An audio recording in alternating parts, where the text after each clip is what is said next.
जैसे कथा आती है कि नवरात्रि में जैसे माताएं कहती हैं हम नवरात्रि में माता जी का व्रत रख रहे हैं, हम नवरात्रि में ये उपासना कर रहे हैं, हम नवरात्रि में माता की ज्योत खड़ी कर रहे हैं, हम नवरात्रि में माता का अनुष्ठान। बिल्कुल करो, अनुष्ठान करना जरूरी है। आप व्रत करती हो जरूर करो, आप साधना करती हो, आपके घर में जैसा होता है वैसा करो, आपके घर में जो होता है वो करो। पर साथ में नवरात्रि में यदि प्रेमवश नवरात्रि में अगर माँ जगतजननी जगदम्बा का अम्बा का दर्शन करने के लिए माता रानी के मंदिर तक जा रहे हो तो एक पुष्प की 9 पंखड़ियां जरूर लेकर जाओ, या 9 पुष्प ले। और वो भी नहीं कर सकते, अपने घर में माँ जगतजननी को 9 चावल के दाने लाल चंदन में कर कर अर्पित करो। माँ को रिझाओ, देवी को रिझाओ।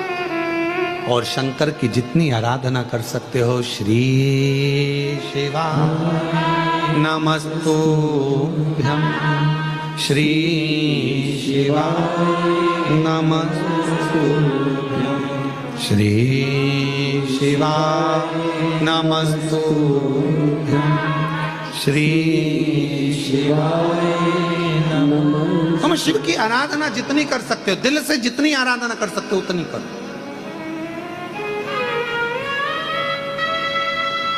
भगवान शंकर को जितना रिझा सकते हो उतना रिझा।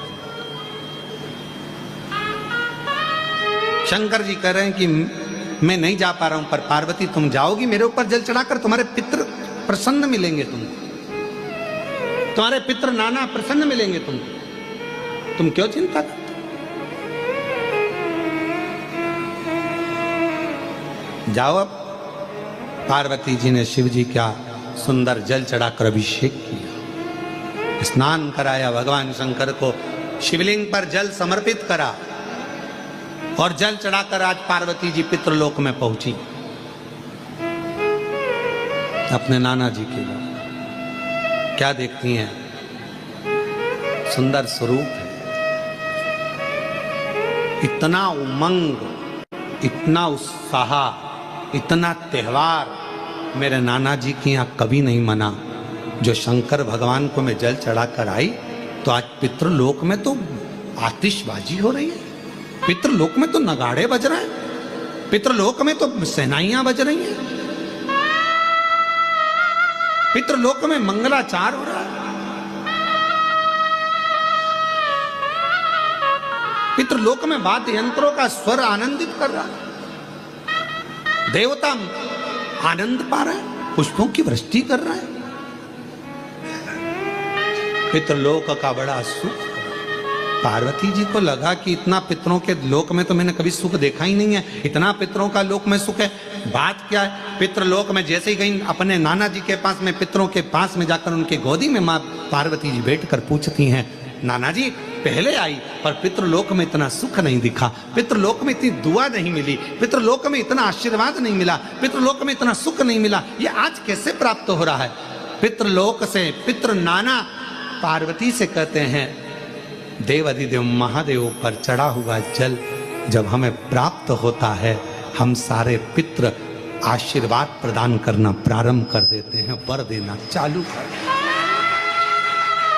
वर देना। और मेरे भोले तेरा सहारा है, मेरे भोले तेरा सहारा है, मेरी नैया का तू किनारा है, मेरी नैया का तू किनारा है, मेरे बाबा तुझे पुकारा है, मेरे बाबा तुझे पुकारा है, मेरी नैया का तू किनारा है। हम जब शिव जी पर जल चढ़ाते हैं, वो जल 33 कोटि देवताओं को प्राप्त होता है, वो जल सारे गंधर्व अप्सरा पितर सबको प्राप्त होता है, वो जल हमारा कल्याण कर देता है। तुम खुद अंदाजा लगाइए, आज से पहले जरा अंदाजा लगा कर देखना, जिसको पत्रिका दिखाते थे वो कहता था पितृदोष है, जिसको अपना हाथ दिखाओ काल सर्प दोष है। जिस दिन से आपने भगवान शंकर को जल चढ़ाना प्रारंभ कर दिया, 1 साल 2 साल 6 महीना 8 महीना 5 महीना शिव जी को जब से जल चढ़ाना प्रारंभ करा, तब से आपको खुद महसूस हुआ होगा कि अब मेरे ऊपर पितृ दोष नहीं, काल सर्प दोष नहीं, क्योंकि